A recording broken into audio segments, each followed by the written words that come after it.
اسے غوثیت کہتے ہو، اسے بغداد والے کا پیار کہتے ہو. نہیں نادان، یہ بغداد والے کا پیار نہیں ہے. اٹھا کے دیکھ تاریخ، تاجدار بغداد کا دشمن، ایسا دشمن آپ نے کتنا کہا تھا، صرف اتنا کہا تھا یار گانے نہ گایا کر، اس کے بدلے میں جو پیسے ملتے ہیں وہ حرام ہوتے ہیں، گانے گا کر کے حرام روزی نہ کمایا کر. اس نے کہا تھا لو جی عبد القادر میری کمائی سے چڑھتے ہیں اس لیے مجھ سے یہ نفرت کرتے ہیں. غوث پاک نے فرمایا تھا مجھے تجھ سے کوئی حسد نہیں ہے مگر گانے نہ گایا کر. اس نے ایک نہ سنی، دشمنی اتنی بڑھ گئی کہ غوث پاک کو گالیاں دینے لگا. کسے گالی دے رہا ہے؟ آپ کی شان کا عالم یہ ہے الغما قہر ہے. اے غوث وہ دکھا تیرا مر کے بھی چین سے سوتا نہیں مارا دے. غوث پاک سے ٹکر لی، اور غوث پاک سے ٹکر کا مطلب سمجھتے ہو؟ خیریت نہیں ہے، مر کے بھی خیریت نہیں. آپ نے فرمایا یار تو گانے نہ گایا کر. اس نے کہا تمہیں چڑ ہوتی ہے، میری کمائی ہوتی ہے. آپ نے اس سے کہا نہیں بات یہ نہیں ہے. آپ نے کہا زندگی آنی جانی ہے، یہ کچھ دن کا مہمان ہے، اللہ سے توبہ کر لے. آج اس کی رحمتیں آواز دے رہی ہیں، آجا پلٹ کے اس کی چوکھٹ پہ، وہ تجھے معاف کر دے گا. اس نے بجائے اس کے کہ توبہ کرتا، غوث پاک کو گالیاں دینا شروع کر دی. گالیاں دیتا رہا، زندگی گزرتی گئی. یار گھمنڈ نہ کرنا، تکبر نہ کرنا. خدا نے دولت دی ہے تو اترانا مت، جوانی دی ہے تو اترانا مت. اگر طاقت دی ہے عقل کے مت چلنا. 3-4 پولیس والوں سے تعلقات ہو گئے ہیں تو کسی کو بے گناہ پھنسانا مت. اگر نیتا سے تعلقات ہے کسی کا گلا مت گھونٹنا. یاد رکھنا ایک دن موت آنی ہے، جب موت جھٹکا دے گی بڑے بڑوں کے تعلقات ٹوٹ جاتے ہیں، اچھے اچھوں کے معاملات ختم ہو جاتے ہیں. جس تعلق پہ اتراتے ہو کوئی طرح ساتھ دینے نہیں آئے گا. جس دولت پہ گھمنڈ کرتے ہو آنکھ لگنے کی دیر ہے، یہ دولت تیری نہیں رہے گی، یہ تیرے وارثوں کی ہو جائے گی. اس لیے اترانا مت. میں اس لیے کہتا ہوں گھمنڈ بری چیز ہے، کبھی کسی شے پہ گھمنڈ مت کرنا. اور یار آج تقریر کر رہے ہیں، گلا ساتھ دے رہا ہے، زندگی گزرتی جائے گی، عمر بدلتی جائے گی. ایک دن ایسا بھی آئے گا یہی گلا جس دن بیٹھنے لگے گا بات پوری نہ نکلے گی، سانسوں کی مالا ٹوٹنے لگے گی. کوئی بلانے والا نہیں ہوگا، کوئی سننے والا نہیں ہوگا، کوئی دعوت دینے والا نہیں ہوگا. گھمنڈ کس بات کا ہے؟ اترانا کس چیز پر ہے؟ جب مٹی میں ملنا ہے انسان کو تو اترانے کے لیے ہے کیا تیرے پاس؟ اس نے یہ سوچا میری آواز کا جادو ہے، یہ چلتا رہے گا. لیکن جانتا نہ تھا نادان عمر ڈھلی، گلے نے ساتھ چھوڑا، اولاد کو کمائی دینی بند کی. اس کے بعد اولاد نے دھکا دیا، گھر سے نکال دیا. جب تک روٹی کھلاتا رہا اولاد عزت کرتی رہی. جب اولاد نے دھکا دے دیا اب کدھر جاتا، کس کے دروازے جاتا؟ جو کپڑے پہن رکھے تھے اس نے وہ بھی میلے ہو گئے. لوگ گھن کرنے لگے، بیماری میں مبتلا ہو گیا. سوچنے لگا میں نے عبد القادر کو گالیاں دی ہیں، لوگ اتنی نفرت کرتے ہیں کہ کوئی مجھے کاندھا بھی نہیں دے گا. چلو چل کے خود قبرستان میں بیٹھ جاتے ہیں، مریں گے تو وہی رہ جائیں گے. یہ سوچ کے بیٹھا تھا، اتنے میں قبرستان کے سامنے سے بڑے پیر کا گزر ہو جاتا ہے. آپ نے دیکھا، سوچتے ہیں یہ تو وہی ہے جو مجھے گالیاں دیا کرتا تھا، جو میری برائی کرتا تھا. اللہ اکبر. آپ نے اندازہ لگایا آج سب نے چھوڑ دیا ہے اسے. مدرسے تشریف لائے. ایسے بھی جاہل پیر ہیں جو کہتے ہیں عالموں کی فقیروں کی نہیں بنتی ہے. فقیر وہ ہوتا ہے جو عالم نہیں ہوتا ہے. اور نادان سب سے بڑے ولی کو عبد القادر جیلانی کہتے ہیں. اپنے وقت کے سب سے بڑے مفسر کو عبد القادر کہا جاتا. صرف کرامت نہیں دکھاتے تھے، پڑھاتے بھی تھے. غوث پاک پڑھاتے تھے. آ کے درسگاہ میں بیٹھ گئے، اپنے شاگرد کو بلایا، سونے کے سکوں کی تھیلی اٹھا کے دی. تائے کے سکوں کی، یہ تائے کے پیسے کس چیز کے؟ کاغذ کے سکے. تائے کے. اور آج کے سکے، آج کے بھی سونے کے. آج کے سکے پیتل، تانبا، کاسی، ان چیزوں کے پھر بھی پھٹ گیا. 50,000 جیب میں آ گئے تو پھر یوں ہے. اور جاؤ تھپڑ میں سیدھا کر دوں گا. تو نہیں بول رہی ہے، تیرے پیسے کی گرمی بول رہی ہے. گرمی نہ دکھانا، اللہ ایک تھوڑا نکالے گا جس میں زمین بھی بک جائے گی، سونا بھی بک جائے گا. عقل مت دکھانا اللہ کے سامنے. الخلق عیال اللہ، یہ پوری مخلوق اللہ کا خاندان ہے. تجھے پیسے پہ گھمنڈ ہے تو غریب کو اپنی رب کی رحمتوں پہ گھمنڈ. ستانا مت کسی غریب کو. یہ مت سوچنا کہ تیرے پاس پیسے کی پاور ہے، تو جو چاہے گا کر لے گا، تجھ سے کچھ بھی نہیں ہوگا. اگر سمجھنا ہے نا تجھے کیا ہے، تو کسی میت کو جب نہلایا جا رہا ہو تو کھڑے ہو کے دیکھ تجھے تیری اوقات پتہ چل جائے گی. جب کپڑا پکڑنے والا دوسرا ہوتا ہے، پانی ڈالنے والا دوسرا ہوتا ہے، بدن ملنے والا دوسرا ہوتا ہے، تب انسان کو اوقات پتہ چلتی ہے. جو کہتا تھا نا میرے آگے کوئی کھڑا نہیں ہو سکتا، آج 4 کاندھوں کا محتاج ہے. تم نہیں جانتے ہو اس سے پہلے کہ قبرستان سے آوازیں آئیں، بلاوا آ جائے، تیری مسجد سے اعلان کر دیا جائے فلاں شخص دنیا میں نہیں رہا ہے، آج توبہ کر لے گناہوں سے، اپنے رب کی بارگاہ میں پلٹ کے آ جا. یاد رکھ جب بندہ گناہ کرتا ہے اور اپنی مرضی سے تھانے جاتا ہے تو سزا کم کر دی جاتی ہے، اگر پکڑ کے لایا جاتا ہے تو سزا سخت کر دی جاتی ہے. آج زندہ ہے تو نے گناہ کیے ہیں، رب کہتا ہے اپنے پیروں پہ چل کے مسجد میں آ جا، سزا گھٹا دی جائے گی. اگر 4 کاندھوں پہ لایا گیا، ایک ایک بال کا حساب لیا جائے گا. آواز آتی ہے آج لے ان کی پناہ، آج مدد مانگ ان سے، کل نہ مانیں گے قیامت میں آ کر مان گئے.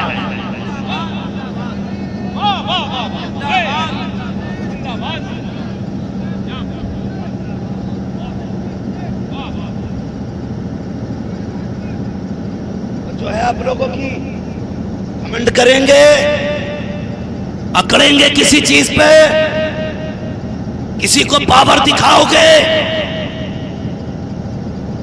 ایک بات بتا دوں،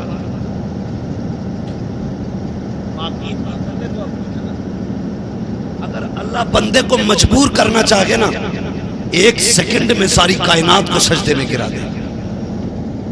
اگر وہ مجبور کرنا چاہے، ذرا سی گیس دماغ کو چڑھ جائے نا، مرنے تیار ہے. بچا لو، پھٹا جا رہا دماغ، گیس چڑھ جائے تو ہوش اڑ جاتے. اگر پیشاب بند کر دے تو کوئی راستہ، پیشاب بند کر دے تو بندہ موت مانگتا ہے. یہ اس کی پاور ہے. تو اکڑ کس چیز پہ رہا ہے؟ کبھی اکڑا نہ کرو. آج حالات دیکھو، سرکار غوث پاک کے سامنے وہ ہے جس نے گالیاں دی تھی غوث پاک کو.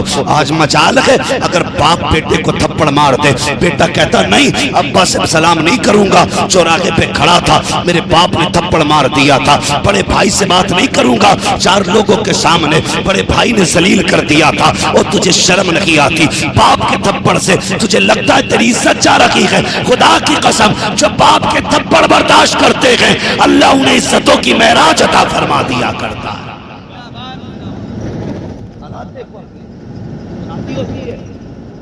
سب کی دعوت کریے گا، پدھان کی، مکھیا کی، جمعدار کی، ٹھیکیدار کی، اللہ کی، للن کی، بپن کی، گڈن کی، مچھن کی، سارے آ گئے. سب کی دعوت، لیکن سگے بھائی کی دعوت کرنے نہیں جاتے. کہتا بنتی نہیں اس سے میری. بھول گیا؟ دل پہ ہاتھ رکھ کے بتا، جب تو بھی چھوٹا تھا اور تیرا یہ بھائی بھی چھوٹا تھا نا، جسے آج تو دسترخوان پہ بلانا نہیں چاہتا، اگر کل اس کے کوئی تماچا مار دیتا تھا تو تیرا خون ابال مارتا تھا.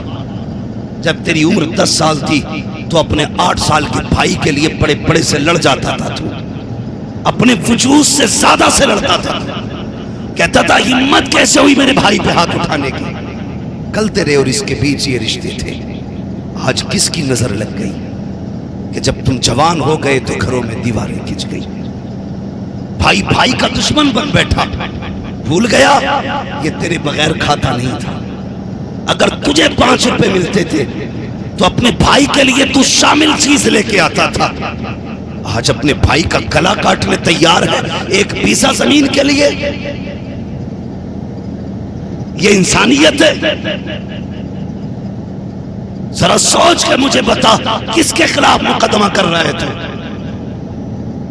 آج کوٹ کچہری جا کے دیکھو، خدا کی قسم جتنا بھائی بھائی کے خلاف مقدمے کر رہا ہے، کوئی کسی کے خلاف مقدمے نہیں کر رہا۔ یہ کڑوی سچائی ہے۔ ایک بھائی اس وکیل کے بستر پہ بیٹھا، کہہ رہا یہ جو بیٹھا نا، یہ کہنے کو تو میرا بھیا لیکن سانپ سے زیادہ زہریلا ہے۔ اپنے وکیل سے کہہ رہا ایسی دفعہ لگائیو جو 10 سال تک یہ باہر نہ نکلے، تو کم وہ والا بھی نہ آئے۔ ان نے 10 کہی ہے تو وہ کہہ رہا 15 سال کی لگنی چاہیے۔ اسے پتا چلے مجھ سے ٹکرانے کا مطلب کیا ہے۔ اور نادان تجھے کیا پتا ہے، پیسے پیسے کی زمین کی خاطر تم اپنے کے خلاف مقدمے کر رہے ہو، گریبان پکڑ کے کچہریوں میں لے کے آ رہے ہو۔ کسے لایا ہے جیل میں؟ یہ تیرا اپنا ہے، یہ تیرا اپنا خون ہے، یہ تیرا بھائی ہے، یہ وہ ہے جو تیرے ساتھ ماں کے دوپٹے کے سائے تلے لیٹا کرتا تھا، یہ وہ ہے جو تیرے ساتھ انہیں پکڑ کے باپ کے ساتھ ٹہلا کرتا تھا۔ کس پہ مقدمے کرانے آئے ہو؟ شاید تمہیں یاد لگی ہے جن بچوں کے باپ جیل چلے جاتے ہیں، وہ بچے جیتے جی باپ کے یتیموں کی زندگی گزارا کرتے ہیں۔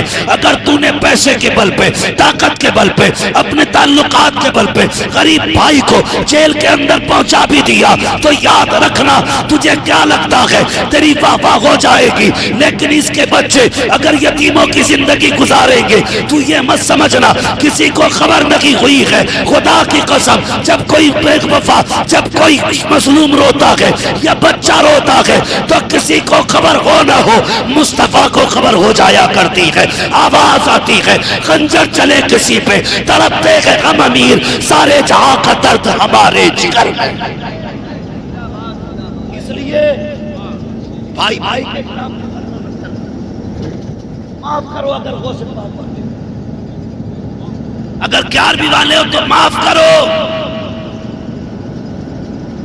معاف نہیں کر سکتے تو تمہیں 11ویں والا کہلانے کا حق نہیں۔ صاحب کہتا ہوں چوری کرو بغداد والے کے نوکر، زمینیں کاٹو بغداد والے کے نوکر، کھڑی کھیتیوں میں آگ لگا دو بغداد والے کے نوکر۔ شرم آنی چاہیے، بغداد والا وہ نہیں ہے جو چوریاں کرتا ہے، بغداد والا وہ ہے جو اپنے گھر سے اٹھا کر کے بھوکوں کے پیٹ بھرا دیا۔ یہ ہے 11ویں کا مطلب، کہ اپنے باپ کو معاف کرو، اپنے بھائی کو معاف کرو، اپنے خاندان کو معاف کرو۔ سکی بہن سے بندہ ناراض ہو کے بیٹھ جاتا ہے۔ میں بس کچھ منٹ باقی ہے آپ کے پاس؟ میری بات سمجھ میں آ رہی ہے نا آپ کے؟ ایسا تو نہیں ساؤنڈ کی گڑگڑاہٹ میں بات سمجھ میں نہیں آ رہی، میں بلا وجہ پسینے میں ہوں۔ ذرا سی بات پہ اپنوں سے روٹ کے بیٹھ جاتے ہیں۔ ابھی کچھ دن پہلے ایک عورت کا فون آیا، کہنے لگی حضرت ایک بات بتائیے۔ میں نے کہا کیا میں بھائی کے بغیر اپنے بیٹے کی بارات لے جا سکتی ہوں؟ میں نے کہا پوچھنے کی ضرورت کیا ہے؟ کہنے لگی میں اپنے بھائی کو دعوت دینے گئی تھی، اس نے آنے سے انکار کر دیا۔ میرا باپ بھی نہیں ہے، ماں بھی نہیں ہے، بڑے بھائی کو بلانے گئی تھی، یہ سوچ رہی تھی وہ آ جاتا نا تو باپ کی کمی پوری ہو جاتی۔ یہ بہنیں ہوتی ہیں، باپ کی کمی پوری ہو جاتی، لیکن اس نے مجھے دھکے دے کے نکال دیا اور اس نے کہا جا آج سے تیرا میرا کوئی رشتہ نہیں۔ یار ہمیں کیا ہو گیا؟ میں نے کہا وجہ کیا تھی؟ کہا وجہ صرف اتنی تھی کہ جس دن بیٹے کے رشتے والے آئے تھے میں نے اپنے بھائی کو دعوت دے کے بلایا نہیں تھا۔ اتنی سی بات پہ بھائی ناراض ہو گیا۔ تمہارے آگے ہاتھ جوڑے، یہ دیکھو میرے، خدا کے واسطے کبھی بہنوں کے دل نہ توڑنا، رشتوں کو مت توڑنا۔ جب کوئی شاعر نعت پڑھنے کھڑا ہوتا ہے کہتے ہیں صابر بھائی ماں کی شان میں کلام پڑھ دو، بڑی یاد آ رہی ہے اماں کی، اماں مر گئی تو یاد آئی، باپ مر گیا تب باپ یاد آیا۔ قاری صاحب کوئی وظیفہ بتا دو، بڑا دل کر رہا ہے باپ کو دیکھوں۔ 20 سال ہو گئے انتقال کیے ہوئے باپ کو دیکھا نہیں، 10 سال ہو گئے ماں نہیں دیکھی۔ میں نے بس ایک چھوٹی سی بات کہتا ہوں، اگر اپنی ماں اور باپ کو مرنے کے بعد دیکھنا چاہتے ہو نا، مت پوچھ کوئی وظیفہ، مت کر کوئی چلہ، چھوٹا سا کام کر، خدا نے توفیق دی اچھا کھانا بنا، ساری بہنوں کی دعوت کر، سارے بھائیوں کی دعوت کر، سب کو ایک دسترخوان پہ بیٹھا، خود بھی بیٹھ جا، محبت کے ساتھ ان کے ساتھ کھانا کھانا شروع کر، اور پھر ان سے پیار کی باتیں کر۔ نظریں اٹھا کے دیکھنا، جب بھائی بولے گا اس کے لہجے میں تجھے باپ کا لہجہ نظر آئے گا، اگر بہن بولے گی اس کے چہرے میں ماں کا چہرہ نظر آئے گا، اگر تیرے سامنے باپ کے بیٹا مسکرائے گا تو باپ کی مسکراہٹ یاد آئے گی، اگر بہن مسکرائے گی ماں کا لہجہ نظر آئے گا۔ اور یار مت پوچھ تعویذ، مت لے وظیفے، اپنوں کو آکے بٹھا لے، نظر بھر کے دیکھ، کسی میں ماں نظر آئے گی، کسی میں باپ نظر آئے گا۔ نعرہ تکبیر، نعرہ رسالت، فیضان غوث اعظم، نعرہ تکبیر، نعرہ رسالت۔ ہاں میں بریلوی ہوں، مجھے دیوبندی نہ سمجھی، بریلوی ہوں، لیکن کڑوی سچائی ہے۔ اللہ نے 4 بیٹے دیے نا، تو ظاہر ہے چاروں تو برابر نہیں ہوں گے۔ کوئی ایسا جو قلم سے کماتا ہے، کوئی ایسا جو بیچارہ ٹھیلا لگا کے کماتا ہے، کسی کا بڑا شو روم ہے تو کوئی سبزی بیچ کے بچے پال رہا ہے۔ یہ سب اللہ کی تقدیر ہے بھائی۔ جسے قلم دیا اس نے کون سے سونے کے پیڑ لگائے تھے، اور جس کے ہاتھ میں ٹھیلا ہے اس نے کیا بگاڑا تھا رب کا؟ کچھ نہیں نا، مگر اس کے فیصلے۔ وہ کہتا دیکھ یہ میری تقدیر ہے، جسے چاہوں میں آسمان پہ رکھ دوں، جسے چاہوں زمین پہ رکھ دوں۔ لیکن وہ کہتا سن، میں کسی کو دے کے آزماتا ہوں اور کسی سے لے کے آزماتا ہوں، کسی کو دے کے آزماتا ہوں، کسی سے، سارے بولیں کسی سے لے کے آزماتا ہوں۔ ہوتا کیا مولانا سنیں، ابا انتقال کر جائے، 40ویں آج کل ہلکے نہیں ہو رہے، پورا ولیمہ ہو رہا، نوتے ہو رہے، دعوت ہے ضرور، ابا کا 40واں ہے۔